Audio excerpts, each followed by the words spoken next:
Regional de Farmácia do Rio Grande do Sul, e hoje eu estou aqui representando toda a nossa diretoria. Nessa tarde, então, nós daremos início à 11ª Semana do Farmacêutico, realizada pela autarquia. Neste ano, então, o evento será realizado entre os dias 19, hoje, que estamos dando início, até 23 de setembro, e tem como foco o tema Somando Experiências, Multiplicando Saúde. Nós estamos aí com uma programação abrangendo 15 palestras sobre os mais variados assuntos e áreas de atuação da farmácia. A ideia, então, é formar uma verdadeira mesa de debates entre o público e os palestrantes, oportunizando essa troca de conhecimentos e a ampla capacitação de todos os presentes. Para isso, então, convidamos para o SDF 2022 ministrantes renomados de todo o Brasil. A nossa primeira palestra intitula-se Prescrição Farmacêutica de Fitoterápicos e Homeopatia. O objetivo, então, é abordar aspectos técnicos legais e metodológicos da prática clínica do farmacêutico, com esse enfoque no uso e prescrição da fitoterapia e homeopatia. Eu sou uma apaixonada, sou uma farmacêutica homeopata, me formei lá em 2003 ainda em homeopatia, e esses aspectos, como os processos de cuidado e de especificidades de medicamentos fitoterápicos e homeopáticos, também nós estaremos discutindo. Para a palestra, então, para palestrar, né, sobre esse assunto, nós convidamos os farmacêuticos Leandro Medeiros, Jéssica Moraes e Márcia Borges. A mediação vai ficar por conta do nosso farmacêutico, que faz parte do nosso grupo técnico de trabalho aí das PICs, auxiliando aí a nossa diretoria nesse setor, César Augusto. Então, eu agradeço a presença de todos nessa tarde, em especial aos farmacêuticos palestrantes e ao César por aceitarem o nosso convite em compartilhar os seus conhecimentos. Antes, então, da gente dar início ao evento, alguns recadinhos importantes. Que os participantes, então, coloquem seus nomes completos ali no chat, que aparece ao lado, para que a gente possa fazer a conferência dos participantes e gerar, né, os certificados no acesso restrito, que vai ficar disponível no final da palestra. Essa emissão do certificado será efetuada mediante a realização de um questionário no final do evento, da semana ali. Pedimos também que todos fiquem com seus microfones desligados para evitar ruídos durante a apresentação. A palestra, como o Lucas falou no início, ela já está sendo gravada e vai ser disponibilizada também para quem interessar assistir posteriormente através do acesso restrito. Vocês poderão, então, anotar as dúvidas durante a apresentação, que ao final nós vamos abrir esse espaço aí para os questionamentos. Para organizar as falas, após o pedido do palestrante, quem tiver dúvida, então, se inscreve no chat para falar. Nós vamos seguir a ordem que está ali no chat. Eu desejo a todos um excelente evento, e a palavra, então, está com a nossa palestrante inicial. Eu vou passar para o César, e aí, César, tu chama o nosso palestrante, ou a palestrante que vai dar início, por gentileza. Estás com a palavra. Muito obrigado, Letícia. Boa tarde, pessoal. Sejam todos muito bem-vindos. Fico muito contente, muito faceiro de estar fazendo essa mediação aqui com esses colegas. E fico muito contente também dessa semana do farmacêutico ser aberta com práticas integrativas, né? Falando sobre PICs. Então, hoje a gente vai falar sobre duas áreas que são bastante importantes dentro da profissão farmacêutica, que é a parte de fitoterapia e uso das plantas medicinais e a homeopatia. E aí a gente vai falar sobre esses aspectos relacionados à parte da prescrição, alguns aspectos clínicos e legais em relação a isso. E esses palestrantes têm toda a expertise para poder falar sobre esse assunto com vocês, tá? Então, eu gostaria de chamar inicialmente nossa primeira palestrante, nossa maga da homeopatia, A Márcia Borges. A Márcia Borges é farmacêutica, graduada pela Universidade Federal de Alfenas. Ela é especialista em farmácia homeopática. Ela é pós-graduada em gerenciamento de projetos. É pós-graduanda de MBA de gestão de projetos e processos. Ela é proprietária de farmácia homeopática há 16 anos. Desde 2005, ela atua como consultora em gestão de qualidade em farmácias homeopáticas e magistrais. É coordenadora do grupo de trabalho de homeopatia do Conselho Regional de Farmácia do Estado de São Paulo e ela é membro do grupo técnico de trabalho em fitoterapia e homeopatia do Conselho Federal de Farmácia. Seja muito bem-vinda, Márcia, a palavra está com você. Obrigada, César. Eu fui proprietária, não sou mais, tá, gente? De 2005 para cá, eu já só atuo na área de gestão. Então, sou dinossauro, tá, Letícia? Formei em 89 em homeopatia, então tem um tempo aí de janela. Então, tá bom, agradeço o convite, né? Sempre que é para falar de homeopatia, eu topo, né? Agradeço ao Orlan por ter costurado todas as nossas conversas, né? Para que fosse possível participar aqui. A agenda estava meio complicada, mas acabou dando certo. Então, eu vou compartilhar com vocês aqui a minha apresentação.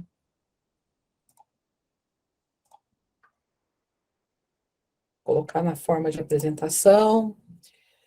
Bem, então nós vamos falar um pouquinho sobre prescrição farmacêutica em homeopatia, né?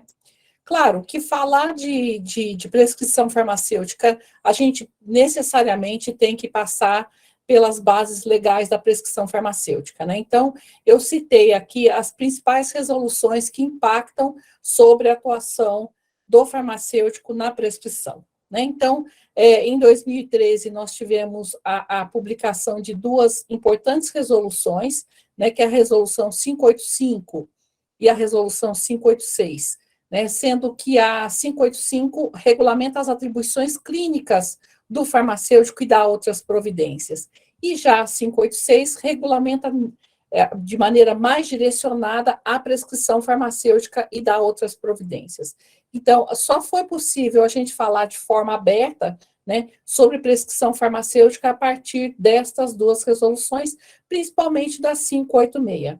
Eu lembro que há um tempo, né, era até complicado a gente falar sobre isso, tinha que falar de indicação farmacêutica, não podia se usar a palavra prescrição, que havia um certo ruído de comunicação em função disso, né? Então, eu trouxe aqui, desculpa, tem mais duas outras bases legais, né, que, claro, é a RDC 44, de 2009, que também fala dos serviços farmacêuticos, né, de maneira resumida, eu estou dando foco no objeto da nossa mesa, que é dos serviços farmacêuticos, e, claro, a nossa lei maior que ajudou muito a corroborar a ideia de farmácia como estabelecimento de saúde, né? Então, não é um simples comércio, é um local onde as pessoas buscam atendimento na área da saúde, né? E, como sempre, eu gosto muito de conceito, porque o conceito nos ajuda, inclusive, a minimizar essa questão dos ruídos de comunicação. Então, olha só qual que é a definição de prescrição. Conjunto de ações documentadas relativas ao cuidado, à saúde, visando a promoção, proteção e recuperação da saúde e a prevenção em doenças. Então, esta é a definição de prescrição. E o que está definido na nossa 585 como prescrição farmacêutica? Ato pelo qual o farmacêutico seleciona e documenta terapias farmacológicas e não farmacológicas e outras intervenções relativas ao cuidado à saúde do paciente, visando a promoção, proteção e recuperação da saúde e a prevenção de doenças e de outros problemas de saúde. Então, isso foi bem interessante, né, de ter esse arcabouço, né, que o Conselho Federal de Farmácia publicou, justamente para que todos nós, profissionais ou não, né, eu sei que tem muitos estudantes aí assistindo, pudessem entender o que quer dizer a prescrição. Então, primeiro que desmistifica que a prescrição tem que ser necessariamente de um medicamento, né? E não é isso que se entende, né? A prescrição pode ser por algo que possa beneficiar na recuperação ou até na manutenção da saúde. E pode ser terapia farmacológica ou não farmacológica, como, por exemplo, uma alimentação adequada, sono, atividade física, ou seja, podem ser outras ações que não necessariamente a medicamentosa. E é isso que deve nortear a atuação do farmacêutico, se ele quiser ter uma atuação clínica, né? Falando ainda sobre a prescrição, o que ela é, né? Então, é o atendimento ao paciente e respeitando os princípios éticos e profissionais com a finalidade de obter os melhores resultados com a farmacoterapia e promover o uso racional de medicamentos e das tecnologias em saúde, né? Então, é pautado nessas definições e nesse conceito e nestes valores é que o farmacêutico pode atuar. Falando um pouquinho sobre a consulta farmacêutica, então eu vou falar de forma mais abrangente e depois de forma mais específica da homeopatia, né? Então, o primeiro dado que se tem, né, ou o primeiro quesito que se deve desenvolver é do acolhimento ao paciente, né? E nós, que atuamos em homeopatia, temos esse quesito como algo de muito valor e já há muito tempo, né? Desde o tempo que a gente tinha que falar que a gente fazia indicação e não prescrição, né? Então, o acolhimento é o primeiro passo, e desde o acolhimento para nós da homeopatia, a forma que a pessoa se posiciona numa cadeira, por exemplo, ou que ela fala, ou que ela gesticula, para nós já tem muito a ver com a forma de avaliar esse paciente, né?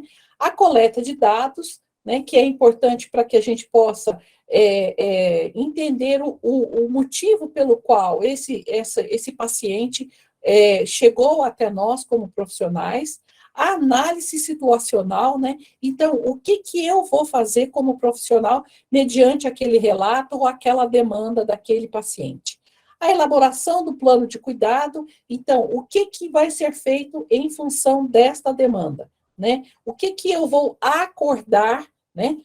Ou seja, vou combinar com esse meu paciente em relação a essa demanda que ele trouxe. E como eu vou acompanhar esse paciente? Qual que é o planejamento que eu vou fazer junto dele?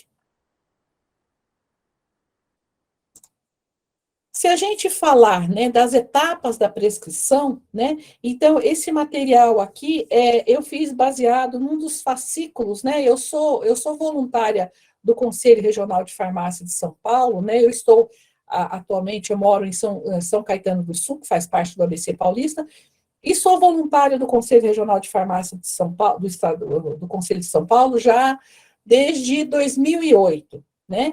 Então, nós temos uma série de fascículos lá publicados, que inclusive foram compartilhados com outros conselhos, e no fascículo 11, que fala sobre a prescrição, então, ele dá as etapas da prescrição. Então, o primeiro ponto é, qual que é a necessidade de saúde, né? O que o paciente precisa, né? Qual que é o objetivo terapêutico? Onde eu quero chegar? Porque muitas vezes não se trata necessariamente de busca da cura, até porque existem doenças crônicas, né, ou de difícil resolução, em que o objetivo não vai ser necessariamente a cura, mas a melhoria da qualidade de vida do paciente, né? E depois eu posso até citar exemplos de como a gente chega nisso. Eu até posso falar agora, né? Por exemplo, um paciente oncológico. Claro que eu não vou falar para ele, não faça químio, não faça rádio, tome homeopatia. Não sou doida nem nada, né? Por isso que é uma terapia complementar, né? Então, como é que eu posso contribuir? Eu posso contribuir com medicações, né, que possam melhorar a qualidade de vida desse paciente, e traz melhoria, né? Na resposta ao tratamento, reduzindo, por exemplo, enjoos, melhorando o apetite, né? Então, ou mesmo nos aspectos emocionais do paciente. A seleção da terapia, né? Então, qual que vai ser, ou qual intervenção eu vou fazer com esse paciente, né? A redação da prescrição, então, a escrita, o que eu vou deixar através de um receituário? Pode ser que eu prescreva um medicamento, mas pode ser que eu prescreva um cuidado que ele deve ter ou na recuperação ou na melhoria do seu quadro. Quais são as orientações, explicações e expectativas? Porque tem que ficar claro também para esse paciente o que ele pode esperar desta minha intervenção profissional, né?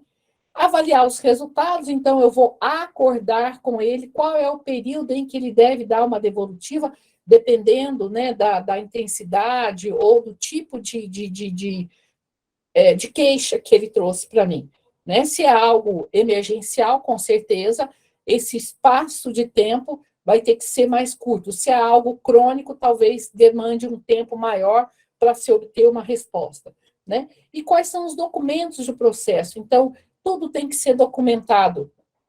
Eu lembro de uma época, né, ainda quando eu estava na minha farmácia, que era homeopática, depois eu ampliei para manipulação, a gente fazia tudo isso, mas não documentava. Então, essa fase já passou há muito tempo.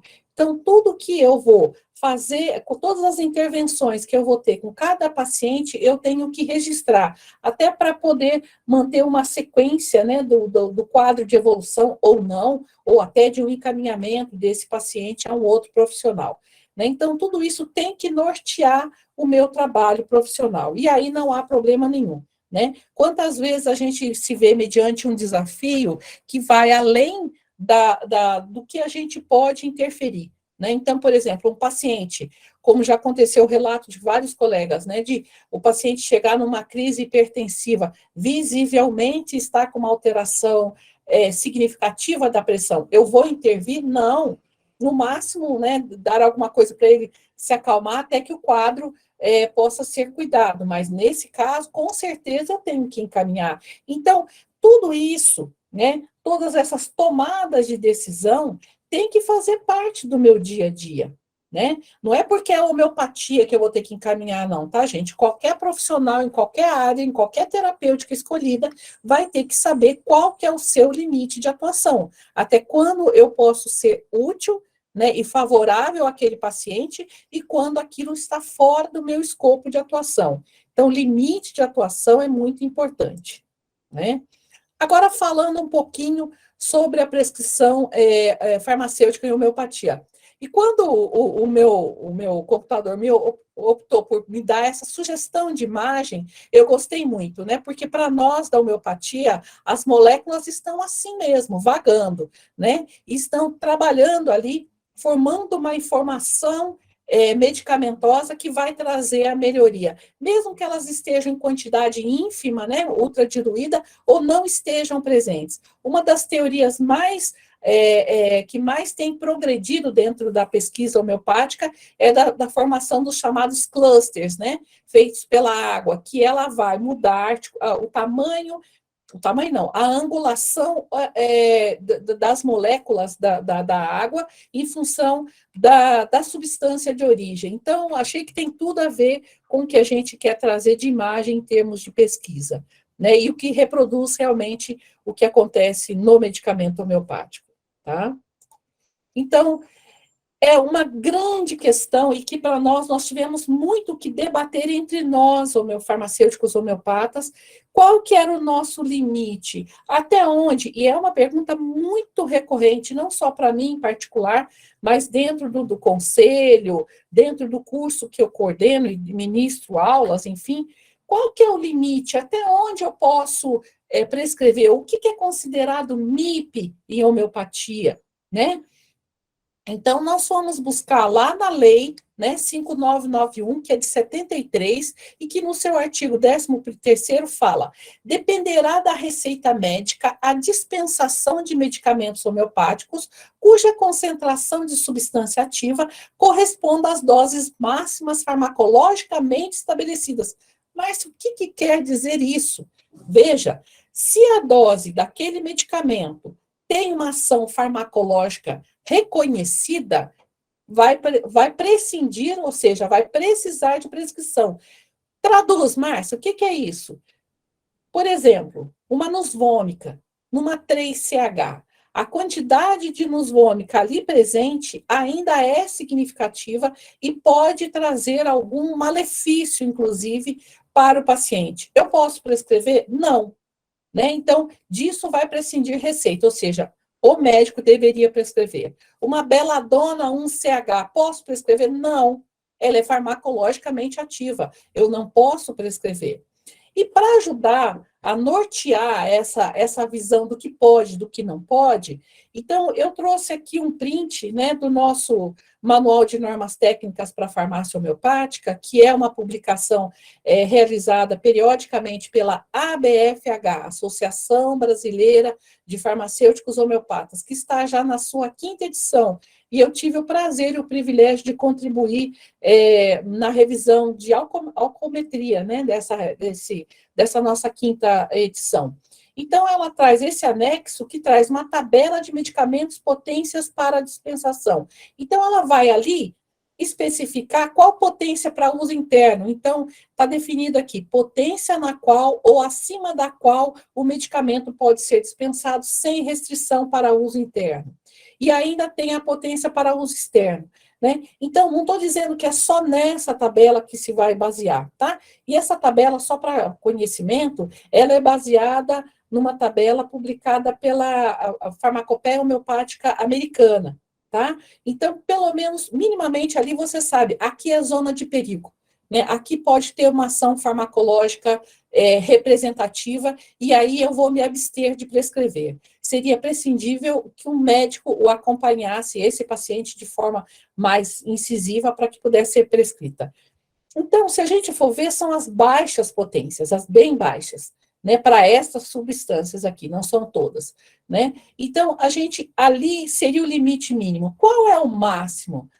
Eu vou reproduzir uma fala de uma sábia, uma pessoa que eu admiro demais, que até hoje é o meu norte em homeopatia, que é a Mafalda Biagini, que atuou por 41 anos em farmácia homeopática, é comendadora pelo Conselho Federal de Farmácia, pelo Conselho Regional de Farmácia, a gente brinca com ela, é a nossa comendadora da homeopatia, né? Então, ela fala, qual que é o seu limite de atuação em homeopatia como prescrição farmacêutica? O limite será o seu conhecimento.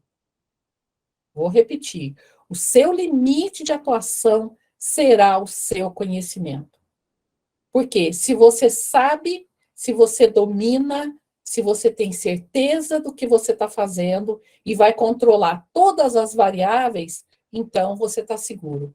Se você não tem tudo isso, e não estou falando que isso é uma condição que todos devem ter, você pode optar por escolher trabalhar dentro de uma zona de prescrição que seja segura para você como prescritor e para o paciente, sem trazer questões que talvez fuja do seu controle profissional, né? Então, nós temos o nosso limite também para transtornos menores, né? Dentro da nossa resolução da 585 e da 586. Então, tudo isso tem que fazer parte dos meus valores, né, e do meu saber farmacêutico, para que eu possa atuar de forma concreta, segura, para o paciente e para eu, né, como profissional.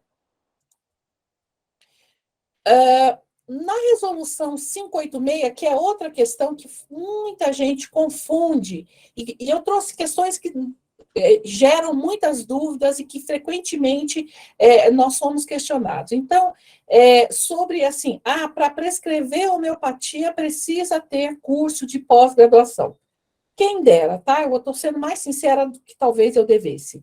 Nós, quando teve a consulta pública da 586, toda a classe homeopática, né, de farmacêuticos homeopatas, defendeu que sim, né, que o farmacêutico deveria ter a pós-graduação em homeopatia para poder prescrever.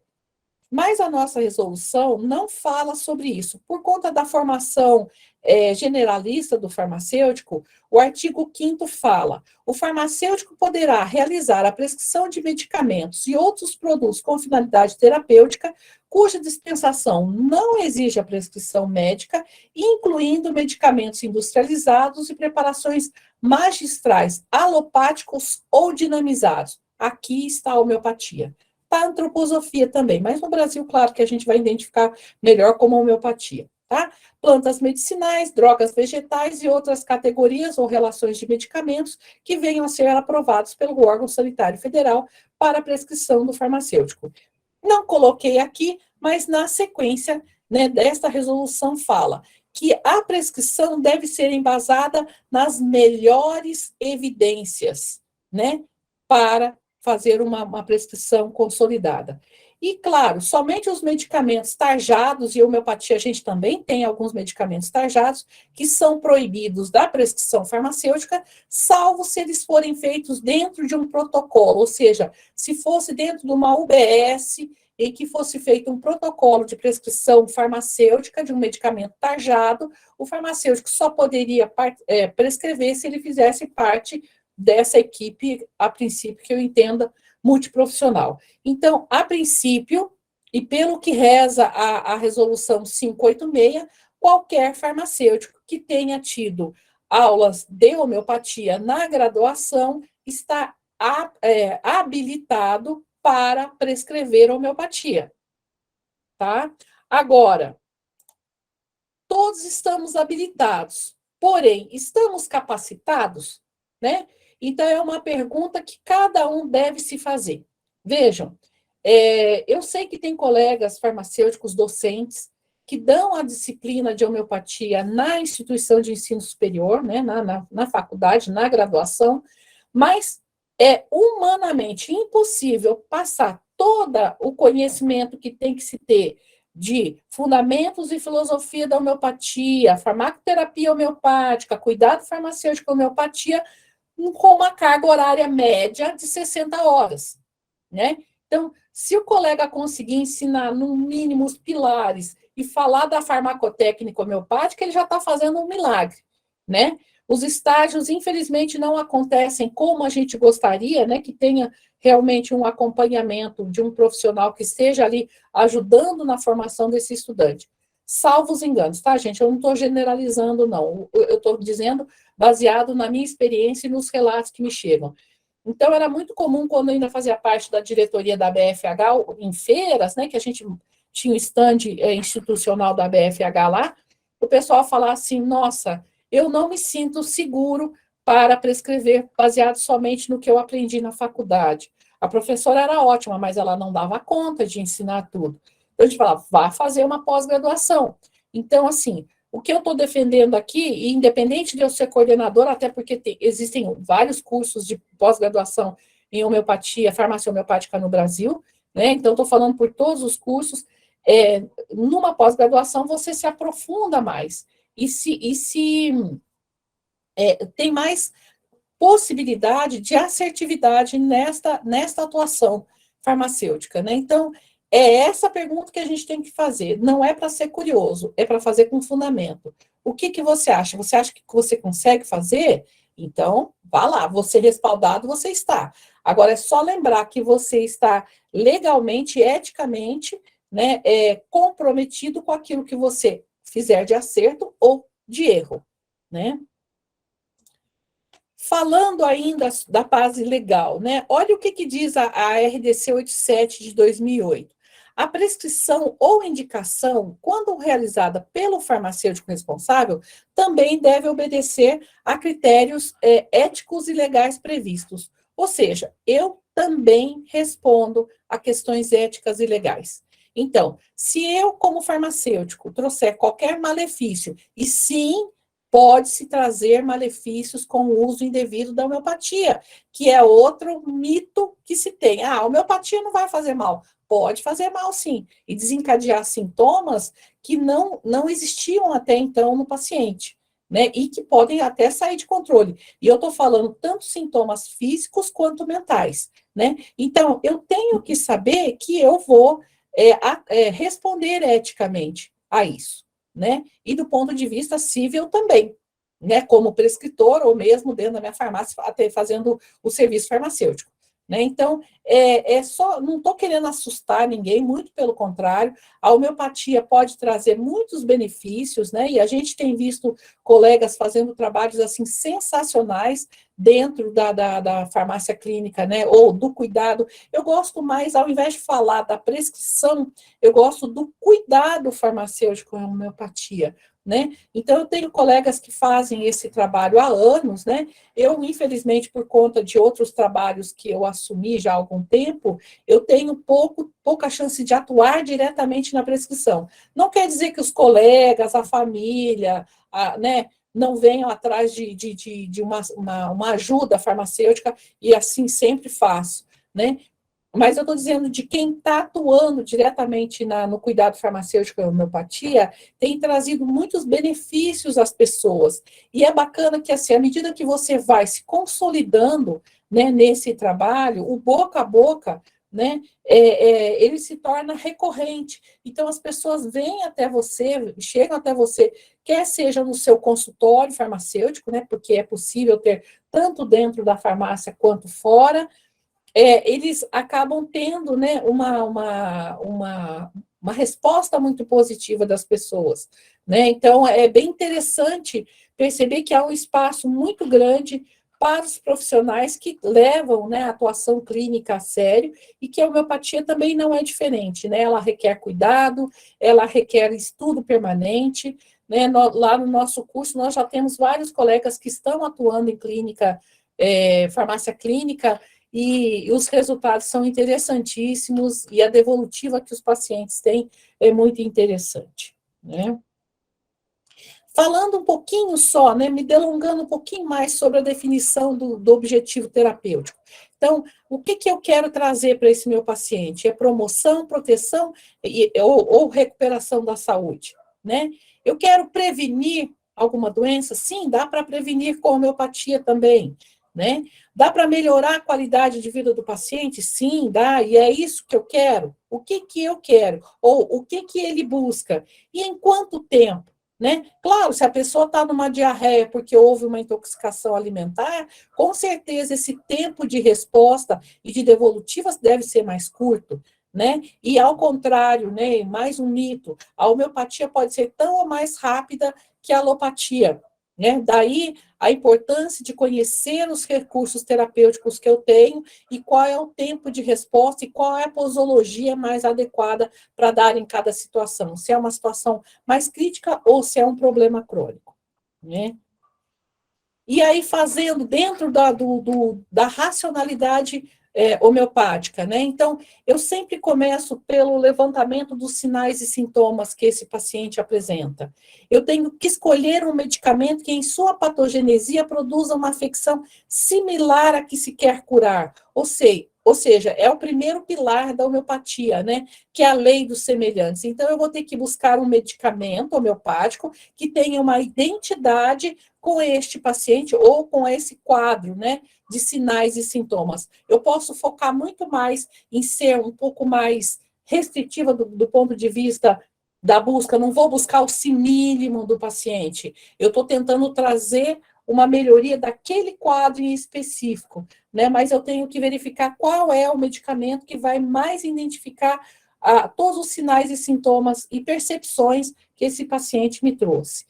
E aí sim, né, eu vou selecionar a escala, a potência, a dose e a frequência de administração adequadas ao paciente, capazes de despertar a atividade orgânica em um nível ótimo de ação. Eu conseguindo isso, com certeza há uma reversão daquele quadro, ou pelo menos uma melhoria dos sinais e sintomas. A minha intenção, claro, né, gente, no espaço de 20 minutos que cada um de nós tem, né, não é esgotar o assunto, mas é pincelar os pontos principais. Para isso também, e já respondendo uma dúvida muito recorrente, qual é até que potência que eu posso prescrever? Eu trouxe esse quadro aqui do Tratado de Homeopatia, né, do Cornilot, e olha, foi publicado aí em Porto Alegre, né, em 2005, que é uma racionalidade, inclusive, da escola francesa, né? Então, vocês estão vendo aqui embaixo, né, que fala de 1 a 30 CH, né? Então, para doenças, baixas diluições, para doenças agudas, benignas, mal-estares recentes, mal-estares passageiros, doenças graves, lesões irreversíveis, sujeitos enfraquecidos, para melhoria do sujeito, não da doença, né, se é irreversível. Indicação localizada, similitude limitada. Então, bateu a canela, né? Então, eu preciso, é uma indicação localizada, né? Prescrição sobre sinais físicos, materiais. Então, vocês estão vendo que é uma coisa mais restritiva.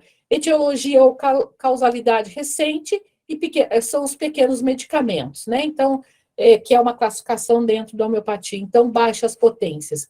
E olha o que a escola francesa fala de alta potência, uma 30CH. Então, que são consideradas altas diluições. Doenças crônicas, mal-estares habituais e repetitivos, então, problema gástrico, repetitivo, alguma coisa assim. Eu posso trazer a melhoria para o paciente até que ele possa buscar um recurso, no caso, buscar um tratamento homeopático por um médico, né? Doenças curáveis, distúrbios reversíveis, bom-estar geral, síndromes gerais, similitude extensa, prescrição sobre sinais comportamentais, psíquicos, etiologia ou causalidade antiga, medicamento de ação geral. Então, eu dou uma potência mais alta, próxima do 30CH. Veja, é só uma pincelada de como a gente pode partir para verificar o que eu posso fazer e em que situação, tá? E o plano de cuidado é sempre importante, né? Que o paciente esteja ciente de qual é o papel dele, né? Na aderência ao que está sendo proposto e depois de trazer isso como devolutiva ao farmacêutico homeopata. Então, tem que ter um plano documentado para a gestão e clínica das doenças, de outros problemas de saúde, de terapias, delineado para atingir os objetivos do tratamento. Inclusive, muita gente acha que não, né? É comum os pacientes virem à farmácia, né, polimedicados ou mesmo ao consultório, eu tenho que levar em consideração essa polifarmácia, porque, eventualmente, não só considerando o quadro dele como um todo, mas entendendo que aqueles sinais e sintomas que ele pode estar apresentando, pode ser, inclusive, uma reação adversa a um dos medicamentos, ou a associação, a interação entre eles, né? Então, eu não deixo de ser farmacêutico porque eu sou farmacêutico homeopata. A minha formação tem que fazer parte do meu ser farmacêutico clínico, né? Então, eu tenho que levar em consideração para ver se eu descarto ou não a possibilidade de uma reação adversa, por exemplo. E, finalizando, né, para dar tempo para todos falarem, né, eu tenho duas reflexões, né? Então, o meu conhecimento, conforme eu falei, tem que ser o limite da minha atuação. Se eu conheço pouco, eu vou restringir a minha atuação. Se eu conheço muito, eu posso ir além. E a minha ética, né? Então, eu não posso desvincular esses dois valores, né, do conhecimento e da ética. Se eu atuo dentro desse cabedal, com certeza eu vou agir com segurança e vou atuar em benefício do meu paciente, porque a gente quer entender que quando você opta pelo atendimento clínico, que você está pensando não é em você, mas no bem-estar do seu paciente. O seu foco, o seu objetivo tem que ser o bem-estar. É isso. Tenho certeza que levantei algumas questões aí que depois alguns, né, de vocês podem estar querendo saber, mas depois eu estarei aberta para comentários e dúvidas. Muito obrigada. Obrigado, Márcia. Muito obrigado. Sempre muito bom te ouvir. Então, a gente vai dar continuidade aí à nossa palestra. E, nesse momento, eu vou chamar a Jéssica Soares para ela trazer um outro assunto dentro das integrativas, que é a fitoterapia, tá? A Jéssica Soares é farmacêutica, ela é neta de raizeira, especialista em fitoterapia e mestranda do programa de pós-graduação em medicamentos e assistência farmacêutica da Faculdade de Farmácia da Universidade Federal de Minas Gerais. Ela também é membro do Grupo Técnico de Fitoterapia do Conselho Regional de Farmácia de Minas Gerais. Boa tarde, Jéssica, seja muito bem-vinda, a palavra é contigo nesse momento. Boa tarde, pessoal, boa tarde a todos e todas e todos aqui presentes nessa mesa redonda. Agradeço o convite, agradeço a palavra aqui, né, ao CRF do Rio Grande do Sul. E agora a gente vai conversar um pouquinho, né, sobre esse aspecto da prescrição farmacêutica, quando a gente fala da fitoterapia, da prescrição de fitoterápicos, tá? Antes de a gente falar em si, né, da prescrição, desse ato documentado, desse processo de cuidado, é importante a gente pincelar alguns conceitos, né, dessa prática integrativa e complementar, né, de como que ela é estruturada, né, no contexto de políticas públicas, nas práticas de saúde, nas instituições de saúde, para a gente, né, conversar um pouquinho melhor sobre especificidades da prescrição, tá? Da forma como né, foi conceituada, estruturada a fitoterapia como PIC, né, no nosso país, a gente tem um conceito que a fitoterapia, né, no contexto brasileiro, ela é caracterizada aí como uma terapêutica em que vai ser empregada e uso de plantas medicinais em suas diferentes formas, sem a utilização de substâncias ativas, né, isoladas, mesmo que aqueles compostos ali, aquela molécula, né, de origem vegetal, né, tenha atividade seja isolada. Então, a gente tem um conceito aqui deste uso, desses recursos terapêuticos, como uma terapêutica que vai estar aí sendo, né, empenhada, empregada com diversas finalidades, e principalmente nas finalidades, né, de recuperação, promoção e prevenção em saúde. Então, quando a gente fala de fitoterapia, nós estamos falando no uso aí de plantas medicinais em suas diferentes formas, né, que estão a partir dessa espécie vegetal. A gente pode empregar diversas técnicas ali para poder trabalhar essa planta medicinal, pensando, por exemplo, no uso, né, da droga seca, da droga vegetal seca para um chá, ou, né, um produto tecnicamente elaborado, que é o caso do medicamento fitoterápico. Então, é um primeiro ponto importante que a gente está falando aí de uma terapêutica que não isola, né, esses compostos, esses ativos que estão presentes nessas espécies vegetais. Um outro ponto também que eu acho importante, além de, né, entender essa caracterização do que é a fitoterapia estruturada no nosso país, é entender de qual fitoterapia que a gente está falando, né? Porque ao longo de toda a nossa evolução enquanto humanidade, né, o ser humano, nesse contexto com a natureza, a gente esteve se relacionando, né, com a biodiversidade, e essa relação com a biodiversidade, principalmente estruturada em cuidados em saúde, foram aí sedimentadas, né, em camadas de diferentes formas. Então, quando eu falo, por exemplo, o uso de plantas medicinais no contexto da medicina tradicional chinesa, eu tenho toda uma complexidade, toda uma organização ali, né, desse uso, para avaliação desse uso, que é referente a essa medicina tradicional, mesmo quando a gente fala do sistema ayurvédico, a gente tem uma outra racionalidade, uma complexidade de uso que vai utilizar as plantas medicinais. Assim como também outros sistemas, né, Gossard et al. 2016 propõe, né, essas várias estruturações de uso da fitoterapia, e dentro do contexto, né, principalmente ocidental, nos últimos anos, que a gente traz nesse pilar, né, da estruturação científica, a gente se depara, né, com a fitoterapia ocidental, né, que também é dita como contemporânea, ocidental científica, que vem com todo esse aparato escopo muito semelhante, né, de racionalidade, de aí, né, quando a gente fala do emprego dessas plantas medicinais fitoterápicos, né, com o sentido, por exemplo, da alopatia, né, de a gente trabalhar ali plantas medicinais modulando receptores, sistemas biológicos, né, no sentido contrário, né, que é diferente da homeopatia. Então, é importante a gente pautar, assim, de qual fitoterapia que nós estamos falando quando eu falo nesse contexto de prática em saúde e cuidado de saúde. Uma outra coisa também que eu gosto de pontuar, né, e ainda mais sendo como neta de raizeira, é compreender que quando a gente fala desse uso, né, de plantas medicinais no nosso país, e entender, né, essa estruturação, por exemplo, no SUS, e até mesmo nas práticas de profissionais de saúde, compreender essas dimensões, essas esferas, né, tanto da estruturação desse uso, e quanto nessa produção de conhecimento e união de saberes, né? Então, a nossa própria política nacional e o Programa Nacional de Plantas Medicinais Fitoterápicos, né, que vieram aí a partir de 2006, eles trazem essa estruturação principalmente no contexto de uso brasileiro, para a gente trabalhar, né, dentro desse escopo de atender as necessidades, né, de uso de plantas medicinais no nosso país, e até mesmo, né, a gente conseguir aí, né, estruturar todos esses conhecimentos já realizados, né, já sedimentados, já acumulados, juntamente, né, dentro aí dos instrumentos e aparatos, quando a gente fala do contexto, né, científico de cuidado de saúde, de propor a união destes saberes, né, desse contexto da fitoterapia popular, tradicional e da fitoterapia científica.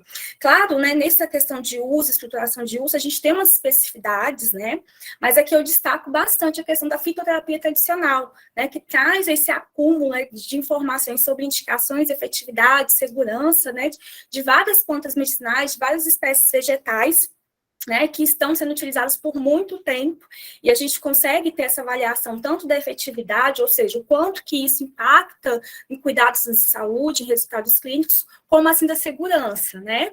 E aí a fitoterapia científica, ela vem muito com essa estruturação, né, da saúde baseada em evidência, da gente fazer aí essa modulação e produção de conhecimento, né, sobre eficácia e segurança de plantas medicinais, principalmente aí nos estudos pré-clínicos e clínicos, tá? Uma outra coisa também que eu acho importante para a gente pensar na fitoterapia como essa prática integrativa e complementar, e aqui eu trago um recorte do caderno de atenção básica número 31, que trabalha especificamente a fitoterapia na atenção básica, é compreender, né, por que essa planta é medicinal, por que esse fitoterápico, ele vai ser utilizado nesse cuidado em saúde, qual que é o objetivo terapêutico, por que eu estou pautando, né, e avaliando essa opção terapêutica. E lá ele apresenta uma classificação que é bem interessante, né, da gente olhar para esse potencial terapêutico, esse arsenal terapêutico, né, dentro aí de 4 categorias, né, que vão, por exemplo, da categoria 1, em que os fitoterápicos são, por exemplo, a primeira escolha de tratamento, né, para aquela condição de saúde. Na categoria 2, a gente tem essa questão que os medicamentos, né, que a fitoterapia, os fitoterápicos poderiam ali ser substituídos, né, por essa terapia, por essa PIC.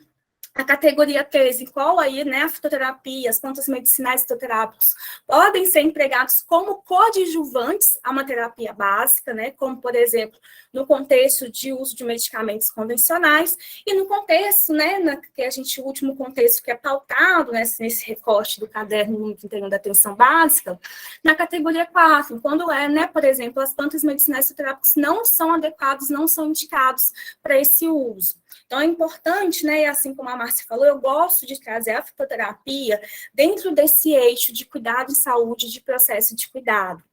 A gente, claro, né, precisamos avançar na nossa, né, fitoterapia tradicional brasileira para a gente compreender essas complexidades, racionalidades, quando a gente fala, principalmente no nosso uso tradicional, mas, né, para além disso, né, para a gente chegar nesse ponto em que a gente tem uma racionalidade própria, né, de tradicionalidade, é pautar, né, essa PIC dentro de um processo de cuidado, e aqui para a nossa categoria, dentro dos serviços clínicos farmacêuticos, que a gente vai conversar um pouquinho adiante. Além, né, de a gente entender um pouquinho o conceito dessa estruturação, da forma como que a gente trabalha com a fitoterapia, principalmente a parte de políticas de saúde, nas nossas instituições de saúde, é entender, né, os produtos e as formas de uso, né, desse recurso terapêutico. Então, pensando em as plantas medicinais, né, que vão produzir compostos, que, né, podem ser divididos como metabólitos primários e secundários, né? Quando a gente fala de fisiologia vegetal, né, de farmacognosia, para quem, né, já passou por essa disciplina e é formado, a gente consegue aí, né, elencar, por exemplo, desse uso em grandes 2 grupos, né, no sentido de eu ter uma afinidade medicinal, uma afinidade terapêutica, seja para resolução, prevenção e recuperação em saúde, ou para outros usos, como o uso alimentício, né, não necessariamente utilizar aquela planta, eu vou ter ali, por exemplo, um uso medicinal vinculado, né? Mas a gente tem essa potencialidade. E aí, pensando nesse contexto, né, do uso daquela espécie vegetal para a finalidade medicinal, eu vou ter diversas técnicas e métodos para poder trabalhar essa planta medicinal para o uso e esse cuidado em saúde. Então, por exemplo, essa planta, né, vamos pensar aqui, estou aqui do meu lado do meu alecrim, né? Eu pego o meu alecrim, eu seco ele, passo por uma etapa de estabilização, eu vou ter, né, por exemplo, aí como produto final, a droga vegetal, né, que é essa espécie vegetal seca estabilizada, em que depois eu possa aí, por exemplo, aplicar uma técnica para conseguir concentrar aqueles ativos e compostos, porque eu não faço técnicas de isolação, né, isso é importante pautar, para eu ter o derivado vegetal, né, e esse derivado vegetal, assim como a droga vegetal, eu posso utilizar como matéria-prima para produzir um produto tecnicamente elaborado dentro de uma aí, né, do contexto né, de uma forma farmacêutica que a gente chama de fitoterápico, que hoje, né, dentro desse sentido tecnicamente elaborado, né, eu tenho resoluções, legislações específicas da nossa Anvisa, que trabalham aí nessa categorização do fitoterápico industrializado e manipulado. No contexto do fitoterápico industrializado, eu posso ter aí nessa questão de registro desse produto, né, seja ele, né, registro, simplificado, notificação, duas categorias, tá? Que aí são descritas pela RDC 26 de 2014, que é o medicamento fitoterápico e o produto tradicional fitoterápico. Não vai dar tempo para a gente entrar aqui nas especificidades desses dois grupos, né, de fitoterápicos industrializados, mas o medicamento fitoterápico aí eu tenho essa questão do registro a partir de testes, né, de eficácia e segurança. Então, eu tenho aí, né, que realizar testes clínicos para certificar, né, essa questão de eficácia e segurança. Já o produto tradicional fitoterápico é esse produto que ele vai ser notificado, tem um registro simples, por questões de tradicionalidade de uso, tá? Então, por a gente ter essa estruturação ao longo do tempo, né, de informações sobre efetividade, sobre segurança, né, que aí, inclusive, na própria RDC 26 de 2014, é listado, né, o que as indústrias elas podem utilizar, né, como fonte para comprovar essa tradicionalidade de uso, ou seja, né, essa literatura oficial reconhecida, eu posso ter esse produto tradicional fitoterápico, tá? Em relação aos produtos fitoterápicos manipulados, eu posso ter aí, né, por exemplo, essa prescrição, essa manipulação a partir de fórmulas oficinais, então de formas farmacopeicas, tá? Fórmulas magistrais, então eu faço a individualização, né, dessa fórmula, né, específica ali para o meu paciente, e também aí a partir de farmácias vivas, tá? Não sei se aí no Rio Grande do Sul, eu estou aqui em Minas, né, na cidade de Belo Horizonte, mas aqui a gente tem, por exemplo, a possibilidade de farmácias vivas dentro do contexto do SUS, né, em que os profissionais de saúde, profissionais prescritores podem, né, prescrever plantas medicinais e fitoterápicos que vão ser aí, né, manipulados e dispensados por essas farmácias, tá? E além desse contexto que eu posso ter, né, no sentido de produtos para esse uso, né, eu chego aqui no sentido das formas, né, das formas farmacêuticas. Então, depender da planta medicinal, ou seja, essa planta in natura, que passa por um processo de secagem e estabilização, que eu tenho aí uma droga vegetal, eu posso aí, né, utilizar essa droga vegetal para, né, poder aí produzir chás, né, principalmente chás medicinais que estão pautados na RDC 26 de 2014, cápsulas, sachês, né, e ter, né, a partir da droga vegetal, em que eu vou utilizar técnicas e métodos para poder concentrar nesses compostos, esses ativos da minha planta medicinal, o derivado vegetal, né, em que aí a gente tem como possibilidade para essas, né, para poder produzir essas formas farmacêuticas, né? Por exemplo, extratos fluidos, extrato seco padronizado e tinturas e outras, né? Preparações de derivados vegetais que eu posso colocar, por exemplo, em formas farmacêuticas líquidas, sólidas e semissólidas aí, tá?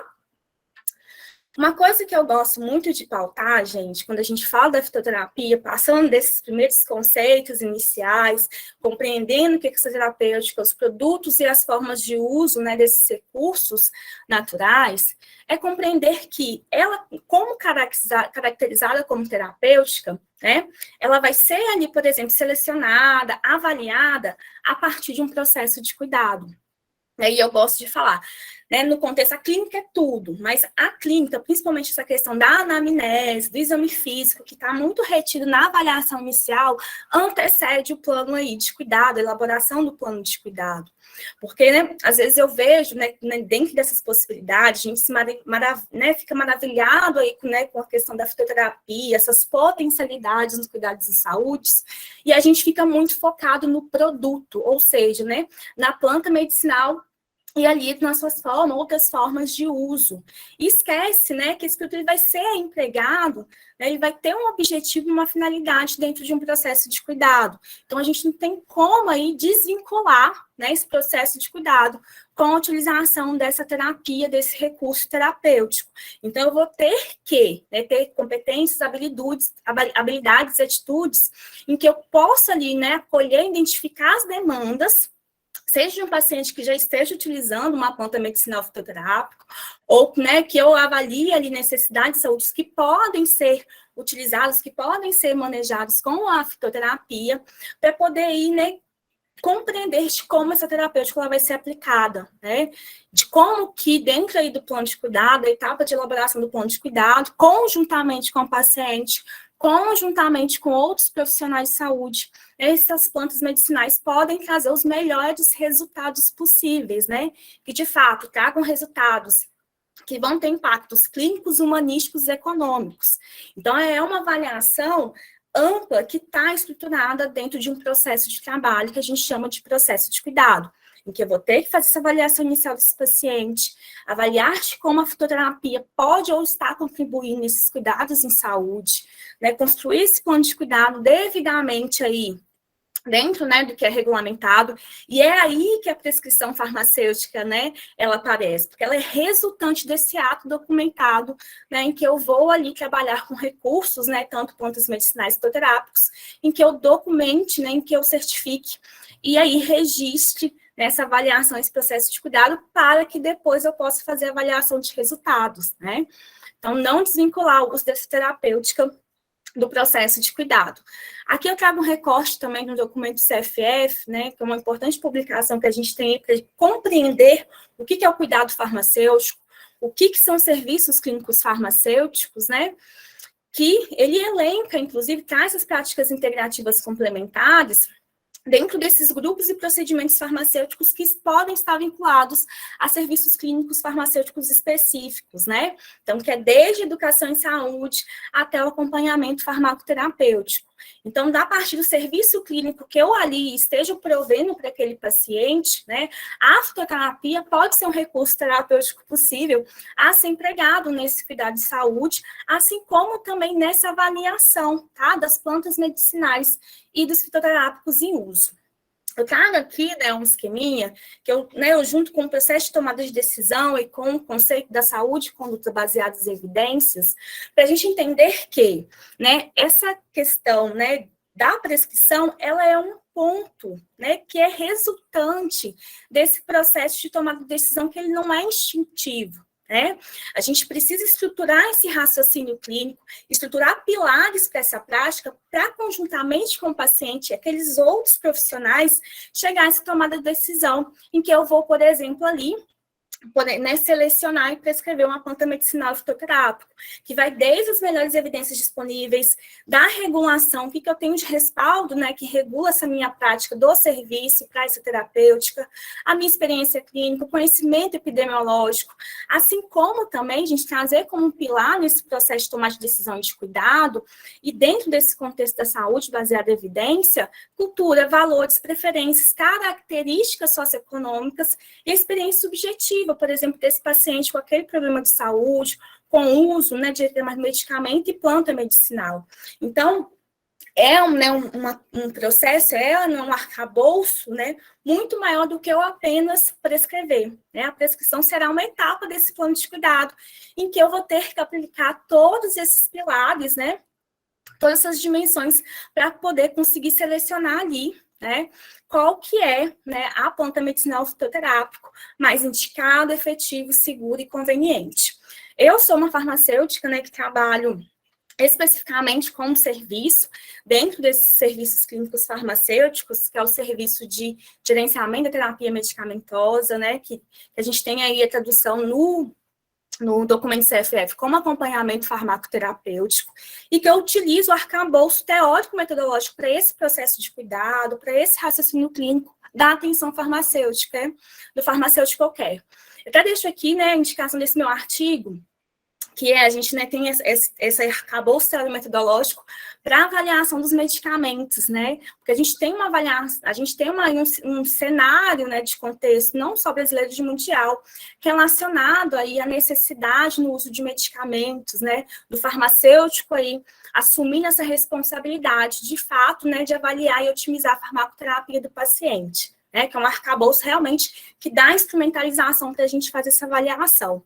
E aí, né, a minha pesquisa, né, principalmente aqui no Brasil e nos Estados Unidos, é dentro desse sentido, a gente pegar esse arcabouço, né, do farmacêutico qualquer e aplicar também tanto para essa questão das plantas fitoterápicas em uso, assim como também esse raciocínio e esse arcabouço teórico-metodológico para eu conseguir selecionar, né, esses recursos terapêuticos envolvendo a fitoterapia, em que eu aplico um raciocínio clínico que ele é hierárquico, né, e categorizado, em que eu avalio a questão de qualidade dessa planta medicinal, né, e faço a identificação corretamente, né, dessa espécie, garanto de fato que o paciente vai utilizar um produto, né, que tenha qualidade, para aí eu conseguir fazer essa avaliação tanto do uso quanto para selecionar esse recurso terapêutico. Né, se é a planta medicinal fitoterápico mais indicado, é o mais efetivo, seguro e conveniente. Então, o Pharmacopeia Workup...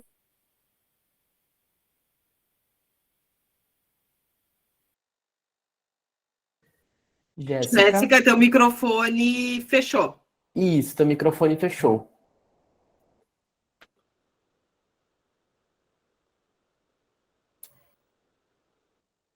Ainda não deu. Ele não voltou. Voltou? Agora sim. Olha, fechou sozinho. Ok. Jéssica, vou te dizer que tu tem mais uns 5, 6 minutinhos por aí, tá? Estou finalizando aqui, Beleza. obrigada.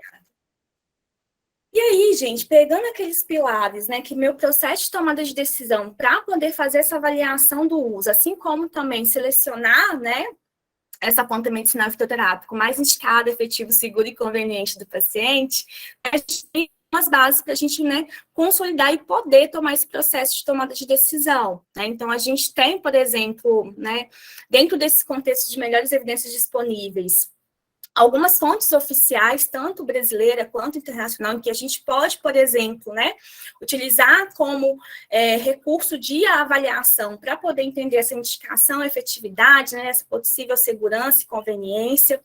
Então, deixo a indicação aqui de algumas referências, né, desde o nosso elemento fitoterápico, formulários fitoterápicos, né, da Farmacopeia brasileira, monografias da Organização Mundial de Saúde, da EMA, a própria, né, literatura reconhecida pela Anvisa da RDC 26 de 2014, deixo aqui a instrução normativa número 120 de 2022, que traz aí quais são esses medicamentos isentos de prescrição, né, e assim como também essas plantas medicinais, espécies vegetais que são enquadradas hoje, né, como aí isentas de prescrição médica, para a gente, né, compreender se podemos prescrever.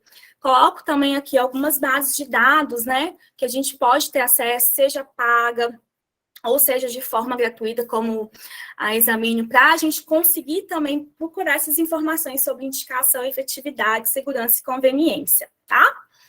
Em relação à estrutura, né, quando a gente fala de experiência clínica, de regulação e legislação, eu deixo aqui, né, também como indicação a resolução do CFF 477 de 2008, a resolução 546 de 2011, que já trazia essa questão da indicação, né, e aí, posteriormente, com a resolução 585 e 586, a gente tem essa reivindicação aí regulamentada para o sentido da prescrição, né, para a gente conseguir aí fazer esse processo de documentação dessa prática de cuidado, né, que subsidia, né, dá esse respaldo legal para a nossa prática, e que coloca quais esses pontos mínimos que devem conter, tá, uma prescrição, né, no contexto de medicamentos isentos de prescrição médica e daquilo que a Márcia abordou, do que nós podemos prescrever a partir da resolução 586 de 2013.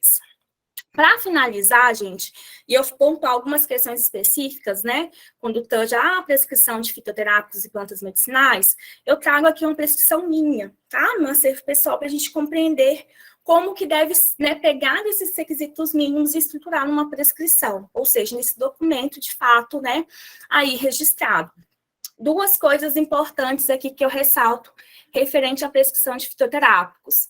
Importantíssimo, né, quando a gente fala na prescrição dessa planta medicinal, colocar aí seu nome científico dessa espécie vegetal, tá? Então, dentro, por exemplo, daquelas fontes oficiais, dentro das monografias, né, sobre plantas medicinais fitoterápicos, nós temos aí, né, a identificação dessa espécie vegetal do seu nome científico. Então, a gente prescreve, nunca, por exemplo, aqui, né, a Maitena silicifolia, que é a espinha santa, eu poderia colocar a espinha santa, mas eu preciso, né, colocar aí, né, dentro desse contexto de prescrição, o nome científico dessa espécie vegetal. Um outro ponto, né, para além dessa questão de posologia, de modo de uso, né, de todos os requisitos necessários que tangem uma prescrição farmacêutica, né, regulado pela Resolução 586 de 2013, é pontuar uma questão referente a marcadores, né? Então, a gente tem hoje descrito marcadores tanto analíticos quanto ativos. O que quer dizer isso, né? Compostos ou grupo de compostos que eu consigo correlacionar, trazer essa tradução, tanto da qualidade da matéria-prima e assim como também no sentido, né, da resposta terapêutica. Então, a depender aí, né, dessa espécie vegetal, dessa planta medicinal, eu já tenho aí, por exemplo, dentro desse contexto dos extratos secos, né, dos extratos padronizados, dentro do contexto de grupo de compostos ou, né, o composto em si, que está relacionado a essa resposta terapêutica e também relacionado à qualidade. Então, é muito importante a gente preservar, né, prezar pela qualidade desse produto e garantir, né, que dentro daquela posologia, dentro daquela forma de outros usos de escrita, eu vou conseguir atingir, né, ou tentar atingir a resposta terapêutica com o uso daquela planta medicinal fitoterápica, tá? Então, é importantíssimo a gente se atentar a esses aspectos para a gente garantir tanta qualidade e quanto possível efetividade, né, para a gente ter resposta terapêutica do tratamento.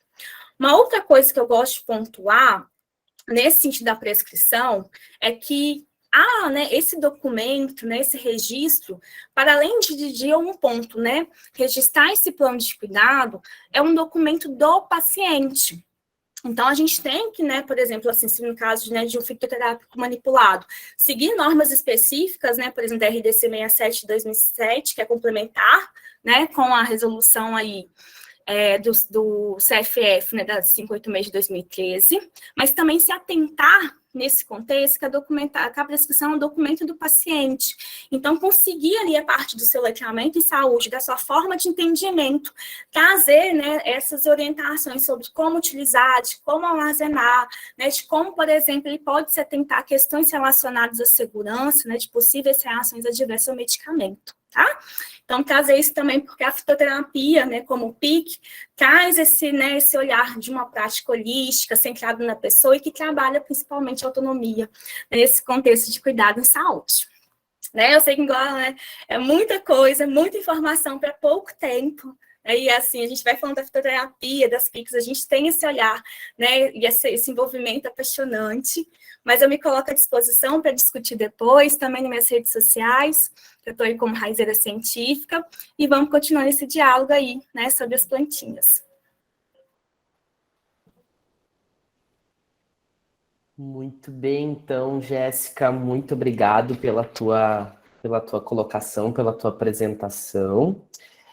Pessoal, eu solicito que as pessoas que tiverem dúvidas possam digitar ali no nosso chat, tá? Que ao final a gente vai passar para os palestrantes para a gente conversar um pouquinho sobre as dúvidas de vocês, tá? Agora, nesse momento, eu quero convidar o nosso próximo palestrante, o Leandro Medeiros. Ele é farmacêutico e mestre em inovação terapêutica pela Universidade Federal de Pernambuco. Ele é professor da disciplina de fitoterapia e medicina do curso de medicina.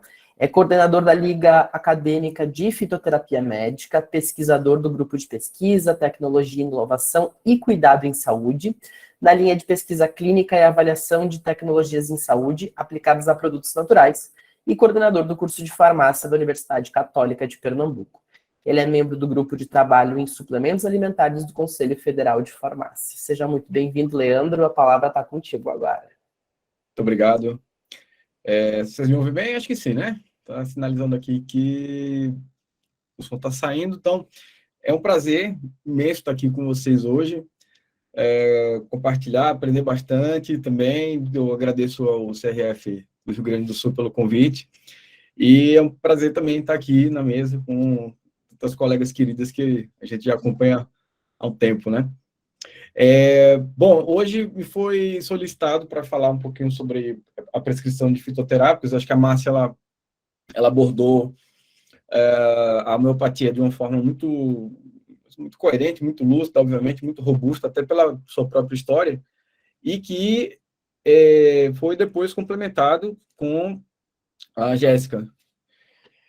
A minha abordagem não vai falar sobre fitoterapia, perdão, sobre homeopatia, na verdade. Eu tenho uma formação e uma atuação mais forte na fito. Isso parece mais com o que Jéssica aqui apresentou, mas eu vou dar talvez fazer uma outra contribuição, reforçando algumas coisas, talvez complementando algumas coisas e mostrando um pouco de como eu vejo, né, a fitoterapia. Eu vou colocar aqui para vocês os slides. Eu peço desculpas porque não está no formato do evento, mas depois eu encaminharei para vocês, sem problema nenhum, vocês podem usar, e já dentro desse formato, né? Bom, eu acho que dá para a gente fazer primeiro aqui alguns apontamentos sobre o que é a prescrição, que já foi falado várias vezes. Eu entendo que no próprio evento também deverá haver algumas abordagens sobre isso, mas é preciso lembrar que prescrição inicialmente é esse conjunto de ações que são documentadas e relativas ao cuidado em saúde. E aí é importante dizer que não há clínica sem documentação, né? Uma clínica bem feita, bem estruturada, obviamente, né? Existem alguns contextos em que uma orientação não deixa de ser uma forma de acolhimento, de demanda, algo mais simples, e não necessariamente dentro de um ambiente de saúde, né? Mas a clínica, enquanto estrutura, enquanto ambiente, enquanto processo de cuidado mais estruturado, como eu quero colocar, ele requer, de fato, essa documentação, porque, primeiro, é uma proteção para quem está fazendo aquele grupo de condutas, né? Aquelas intervenções, as análises, enfim. E, para o paciente, é um instrumento de segurança. Agora, quando a gente fala de prescrição de medicamentos, a gente está fazendo adaptação do contexto da prescrição a esses produtos que são de ação farmacológica, porque a prescrição se pode fazer de qualquer coisa, né? Exame, pode fazer prescrição de medidas não farmacológicas, né? Fazer o encaminhamento de forma registrada, não deixa de ser uma ação que visa o cuidado da saúde do paciente, mas a prescrição de medicamentos tem o seu contexto e são 7 coisas, né, que devem ali nortear, que vai da seleção, a iniciação, a adição, a substituição, o ajuste, repetição e a interrupção da farmacoterapia. E tudo isso visando, obviamente, promoção, proteção e recuperação da saúde, mas também a prevenção de doenças e de outros problemas relativos à saúde. Quando a gente fala de prescrição de fitoterápicos, a gente está se referindo à prescrição de medicamentos, porque são produtos que são de natureza farmacológica. Então, tem que botar isso na conta aí da prescrição de medicamentos. Então, toda a lógica deverá estar pautada nisso, né? E, obviamente, a gente não pode deixar de trazer o conceito do uso racional de medicamentos, e eu entendo que dentro dessa contextualização com o uso racional de medicamentos, 4 coisas devem ser colocadas aqui inicialmente. A primeira, dimensão legal, que é para estabelecer o que você pode ou não pode fazer. Isso tem que entender, isso tem a ver, aliás, com a dimensão sanitária e ético-profissional. Primeiro, você delimita aquilo que você pode e não pode fazer. Márcia abordou isso bem aqui também na mesa. E depois você estabelece o que você deve e não deve, que é aquilo que deverá ser o melhor possível, a melhor intervenção possível para a resolução daquele problema de saúde ou daquela doença, né? E aí você vai em cima das evidências. No caso da fitoterapia, a gente tem a dimensão do uso tradicional, então isso tem que estar pautado também. Não prescrevemos apenas porque tem estudos científicos experimentais, ensaios clínicos randomizados, as revisões sistemáticas desses estudos, mas também porque há documentação de uso reconhecido pelas autoridades sanitárias, pelas autoridades de saúde internacionais, como é a OMS, por exemplo, a OPAS, enfim. Então, isso também está pautado porque a fitoterapia ela é histórica, né? Jéssica trouxe bem isso. Então, a gente tem coisas que estão bem consolidadas. Quando você pega uma prescrição de espinheira santa, que foi colocado aqui, aquilo não está pautado em estudos robustos, enfim. Você pode pesquisar que você não vai achar. Mas o Ministério da Saúde reconhece a espinheira santa, a Anvisa reconhece a espinheira santa como um tratamento útil e efetivo e seguro para o manejo de gastrite, por exemplo. Então, é uma situação que nós temos que pensar Porque a nossa própria formação dentro das universidades é uma formação que está muito centrada no modelo biomédico, e a gente entende que o modelo biomédico ele é importante para um conjunto de coisas, de situações, né, para questões de natureza, digamos assim, com piores prognósticos, né, mas não dá para deixar de abordar em situações que têm melhores prognósticos, normalmente, né, e aquelas que vão avançar ali para um quadro de autorrecuperação, as plantas baseadas na dimensão tradicional, é uma outra forma de saber, é uma outra racionalidade em saúde. E aquilo tem o seu valor dentro do sistema de saúde e a gente precisa colocar isso em pauta. Mas deixa eu avançar, senão vou passar meia hora falando sobre isso. A gente tem também aqui perguntar como que você prescreve aquilo que você selecionou, né? Então, a estrutura da prescrição ela tem o seu papel, com aquelas seções, né, do receituário, superinscrição, inscrição, subscrição, adscrição, enfim. E aí a gente tem também que pensar na avaliação dos resultados da terapia. Aquilo que não puder ser avaliado, dificilmente se justifica, né? Você tem que pensar se aquilo fez sentido ou não, se foi exitoso ou não, né? Eu acho que esse é outro recado que eu gostaria de passar aqui, deixando bem claro, né? Ainda que seja uma percepção subjetiva do sujeito sobre o seu quadro de saúde, mas tem que ter algum tipo de avaliação, né? As etapas da prescrição são essas que a gente já bem sabe, né? Também não vou chover no molhado aqui, que começa com a identificação das necessidades, a definição dos objetivos e metas, depois vem a seleção da terapia e de outras intervenções, né? Visando sempre a máxima segurança, a máxima eficácia ou efetividade no caso da fitoterapia, o máximo custo, o mínimo, né, melhor custo, aliás, né, o melhor custo é menor custo, né, e a máxima conveniência, dentro desse plano de cuidado. Então, você tem que pensar sempre na racionalidade, mas conciliando ali alguns elementos que são inerentes à tua intervenção, mas que tem que ter relação ali com o conjunto de elementos da existência do sujeito, né, do usuário, do indivíduo, do paciente, como você quiser chamar.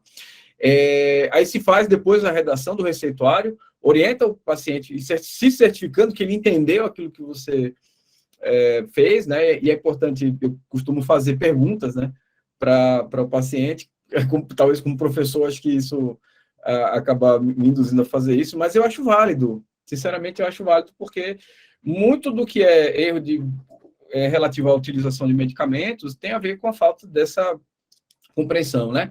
Aí, a avaliação dos resultados e a documentação, que aí a gente pode organizar essas etapas dentro desse modelo aqui, né? Então, é isso. Esse modelo aqui ele explica um pouco o que estava anteriormente, né, no slide anterior.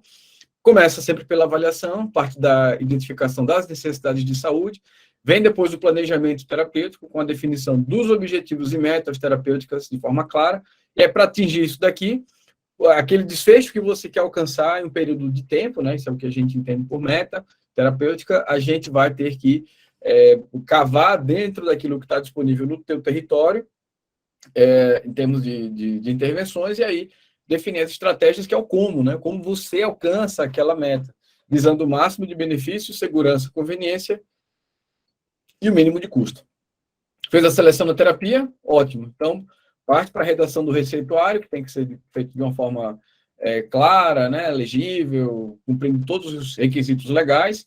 Faz a orientação do uso, o paciente inicia a terapia durante o tempo de tratamento adequado, e aí você tem que fazer sempre a avaliação dos resultados, para ver se teve êxito ou não, para ver se fez sentido ou não aquela intervenção. Dito isso, é preciso lembrar que as medidas que servem para a promoção da segurança do paciente, elas devem ser feitas e sempre a partir da base em melhores evidências científicas disponíveis, né, para definir as suas ações. É claro que dentro da fitoterapia a gente fala de evidência e ela pode ser experimental e ela pode ser também observacional. Observacional no contexto do reconhecimento do uso tradicional de plantas também, tá bom? É importante lembrar disso, né? A gente tem a dimensão científica que está ali presente, tem que fazer parte, mas a gente tem também uma flexibilidade, que eu entendo como uma coisa boa, né, do ponto de vista de acesso, especialmente, e das preferências do paciente, que é São as evidências observacionais baseadas no uso tradicional. Então, sempre tomar decisões de forma compartilhada e centrada no paciente, considerar a existência de outras condições clínicas, o uso de medicamentos, hábitos de vida, cultura, valores, condições socioeconômicas, a capacidade de acesso àquela terapia, né, o contexto de cuidado também no entorno do paciente, né, solicitar um exame que o exame vai ser caro, não existe, enfim, naquele território talvez não seja algo a ser feito, né. Estar atento sempre aos aspectos éticos e legais relativos a essa documentação, a ser entregue ao paciente, fazer uma comunicação responsável, adequada, né, para quem está ali provendo cuidados, né, ou para quem é responsável por ele, e sempre se certificando que essas medidas foram bem compreendidas, né. Então, eu costumo dizer, pergunte se ele entendeu e pergunte o que ele entendeu sobre aquela intervenção, de uma forma gentil, obviamente, de uma forma acolhedora, né? E 6, adotar as medidas para que esses resultados decorrentes da prescrição sejam acompanhados e avaliados. Se você não puder acompanhar e avaliar, vai ser um problema, no fim das contas, para o paciente. Então, aquilo que não puder ser avaliado, eu entendo que não deve ser feito. Aqui tem uma segmentação do que é a estrutura, né? Claro, do receituário, mas eu vou deixar com vocês aqui essas informações. Para quem não leu ainda, por alguma razão, leiam a Resolução 586 de 2013, que é o grande norteamento da gente, a nossa grande bússola, sobre como estruturar essa prescrição. Mas está aí, né? Todos os requisitos legais que devem constar. E, fechando essa primeira parte da minha apresentação, eu quero dizer que prescrever não é transcrever fórmulas ou copiar receituário. Prescrever é processo, não é etapa. A prescrição, ela não é a redação do receituário, ela começa na avaliação, tá? A clínica, né? Como um todo. É processo clínico. E ela sempre começa a partir de uma demanda acolhida, né? Por parte do paciente, feito por você, profissional de saúde. Requer habilidade de comunicação, a gente tem que melhorar bastante esse componente aqui, falar mais sobre isso. Eu estou tendo a oportunidade de lecionar uma disciplina na universidade para o curso de farmácia, que é de habilidades de comunicação farmacêutica, e realmente há muito que fazer nesse sentido a partir da revisão desse referencial teórico, né, que a gente começa a beber dessa fonte aí não há muito tempo, mas é importante, para mim é importante, acho que vale a pena a gente falar mais sobre isso. E prescrever de forma racional, em resumo, né, deve levar em conta essa conciliação das características terapêuticas do medicamento e com as características do indivíduo, né, visando o máximo de benefício, segurança, conveniência e eficiência possível. Né? Eficiência aqui no sentido de também redução de custo, né, no conceito farmacoeconômico. Agora, uma inovação que eu quero trazer é um modelo que nós construímos a partir da nossa experiência com a Liga, e é um material que a gente deve publicar em breve, né, que é uma espécie de algoritmo para tornar essa utilização um pouco mais racional. Aí a gente coloca aqui, é claro que isso tem a ver também, né, uma aproximação com o modelo biomédico, a gente pode tecer críticas sobre isso, e devemos, inclusive, mas eu acho que para quem está começando a estruturar um serviço clínico que vise trabalhar a fitoterapia, eu acho que é um bom começo, é um bom ponto de partida. Depois isso aí acaba ficando incorporado na vivência e está tudo bem. Mas eu acho que é mais uma contribuição para quem inicia, né? Então, e considere que a fitoterapia foi discutida com o indivíduo como um possível tratamento. E aí, se esse tratamento, à base de plantas, né, estiver alinhado a valores, cultura, preferências e as necessidades do indivíduo, você deve seguir. Se não for uma coisa possível, se não for uma preferência, se ele não acredita na fitoterapia, se ele não teve uma experiência exitosa e não quer, não faça, porque isso é considerar que o tratamento ele vai dar menos resultado do que deveria. A gente sabe da existência do efeito placebo, né, que pode ser para o outro lado também, né, pode ser o efeito nocebo, né, e aí a gente pode ter redução da efetividade, da observação de bons resultados na prática e até mesmo de surgimento de efeitos colaterais. Mas se for uma coisa que faz parte do alinhamento da cultura valores, e lá no nosso serviço, na universidade, a gente faz atendimentos na clínica de fisioterapia, no Corpore Sano, e abrimos um ambulatório de fitoterapia por lá. Então, as pessoas procuram a gente por lá, muitas vezes para ir atrás de orientações sobre plantas, orientações sobre tratamentos à base de plantas, enfim, mas a gente normalmente faz manejo de problemas autolimitados por lá, né? E aí, quando se chega, muitas vezes se chega já com essa coisa do quero sair daqui com algum tratamento natural. Isso tem que ser colocado também como um contexto, né? Mas aí a questão é que se aquela necessidade de saúde, ela possui algum tipo de tratamento que tem alguma fundamentação teórica no contexto das evidências ou no contexto do uso tradicional, né? Então, se aquela demanda de saúde ela tem fundamentação, você deverá, então, seguir. Se não tiver fundamentação, tipo, não há dados empíricos, não há dados observacionais, né, ou, enfim, experimentais, o que quer que seja, você não segue, porque aí você não gerencia as incertezas daqueles desfechos, né? Mas se for bem fundamentado, aí eu entendo que a gente deve começar com a análise dos estudos clínicos randomizados, né? Se tiver estudo clínico randomizado, a gente tem que ver se essas evidências são robustas ou não. Se não forem robustas, considere não prescrever. Se a gente está falando que tem apenas estudo clínico randomizado, tá? Mas se elas são evidências robustas, a gente tem que pensar se essas evidências robustas demonstram benefício clínico que justifica o emprego. Porque não é ter 5, 10, 15 artigos publicados de boa qualidade que vão dar base. Não, aqueles artigos eles têm que apontar para o benefício com o uso daquele produto. Então, se não for uma coisa benéfica, não prescreva, né? Se for uma coisa benéfica, daí a gente pode seguir com a análise da segurança nas condições clínicas do indivíduo. Mas se não tiver estudo clínico randomizado, se tem fundamentação teórica, terá, então, o uso tradicional reconhecido, que é outra vertente, é outra dimensão, outro pilar teórico para dar base para essa utilização. E aí você vai lá para aquela pergunta se possui segurança nas condições clínicas do indivíduo. Mas não tendo segurança, não prescreva, obviamente, né? O produto contraindicado eventualmente, ou se você, numa análise de interação medicamentosa, checa que, exemplo, o paciente ele tem risco grave para sangramento, não faça. E aí temos as bases de dados da área de interações medicamentosas que dão esse suporte para a tomada de decisão, né? É importante pensar, aí sim, na especificidade da fitoterapia. Esse é um ponto crucial que eu peço uma atenção super especial por parte de vocês agora, porque muito do que a gente tem publicado, seja na literatura de uso tradicional, pode ser uma monografia da OMS, pode ser uma monografia da Anvisa, pode ser uma monografia de uma base de dados especializada, como a Natural Medicine, Examine, enfim, muito do que está lá publicado não condiz com aquilo que está disponível no nosso território. Quer dizer, a mesma planta, mas da mesma planta a gente pode ter produtos bem diferentes, né? Mudou a parte da planta, pronto, você já pode ter outra realidade em termos de desfechos, né? Mudou o tipo de extrato, muitas vezes, né? Aqui a gente fez um extrato aquoso, mas o que tem aqui disponível no Brasil é um extrato, sei lá, hidroalcoólico. Será que é a mesma coisa? Qual foi o extrato hidroalcoólico que foi realizado? Qual foi a proporção? E o que tem ali dentro, né? Então, essa análise ela tem que ser mais cuidadosa, porque muitas vezes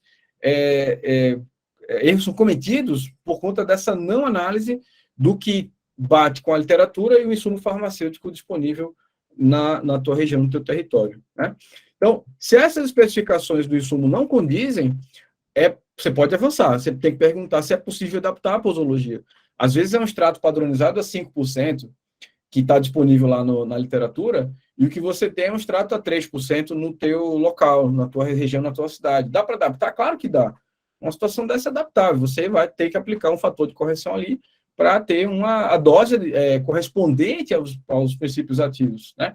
E, se não for possível adaptar, não prescreva. Mas se for possível adaptar, ou se as especificações condizerem com o da literatura, então verifique se o custo é adequado às condições do indivíduo, as condições socioeconômicas.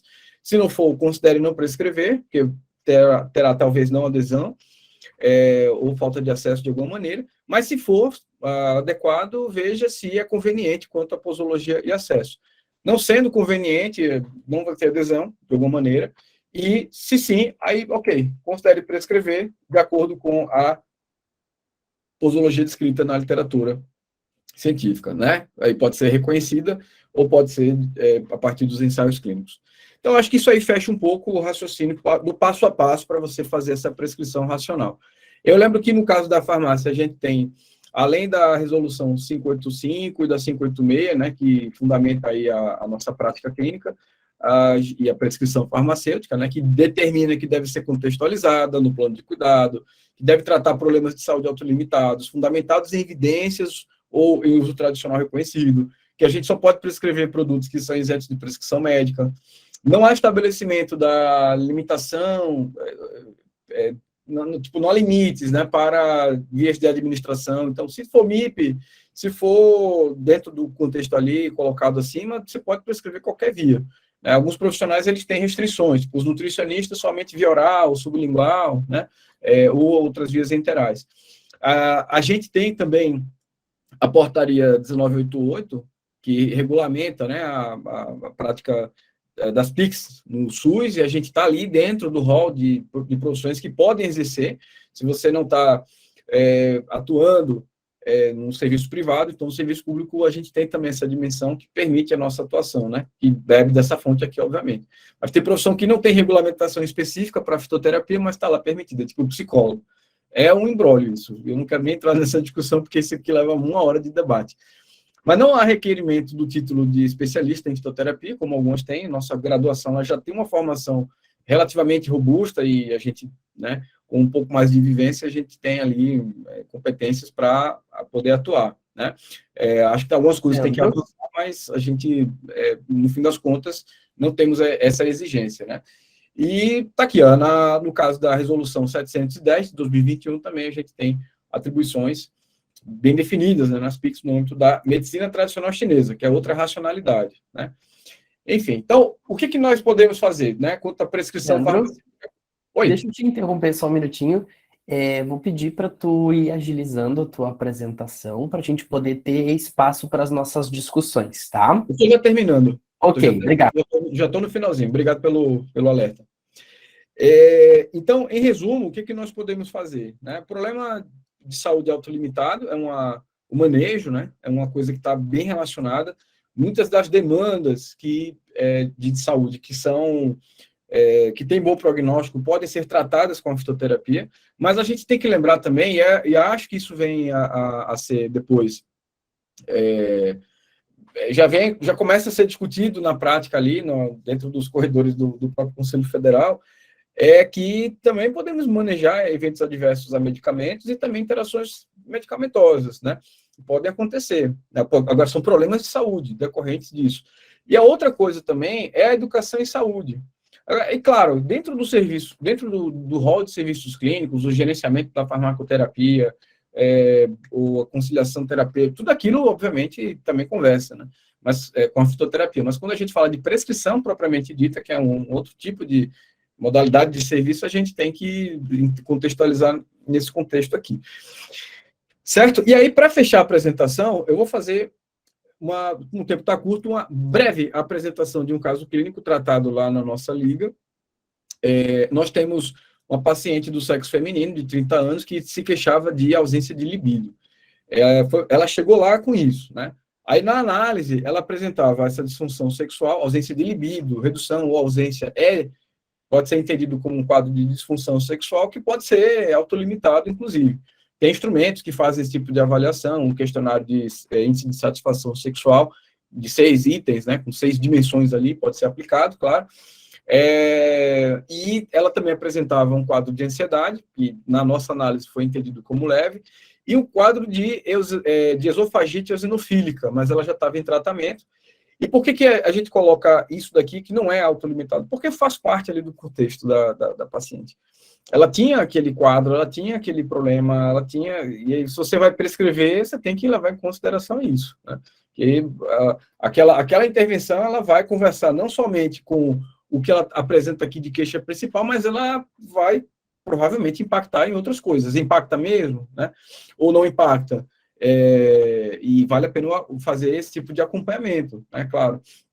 Mas ela já estava bem tratada em relação à esofagite. Daqui eu fiz uma outra intervenção, foi mais uma uma recomendação para fazer um exame, porque ela usava inibidor de bomba de prótons desde 2016, e houve a necessidade de fazer exames, né? Ela retornou depois e foi apontado, por exemplo, uma deficiência de vitamina B12, algo comum a partir de um ano de tratamento, né? A gente já sabe disso, um ano de forma contínua, né? Ela tomava... Aqui tem um pouco da história médica pregressa, né? Isso aqui foi uma coisa que chamou a atenção, porque teve Covid em fevereiro desse ano, e a gente observou queda capilar. Foi uma coisa relatada por ela, né? Claro. Mas pós-Covid, né? Síndrome pós-Covid, a gente não sabe dizer. De toda maneira, isso aqui ficou no radar. E coletamos também aqui alguns dados da história social dela, enfim. Mas o que eu quero trazer para vocês?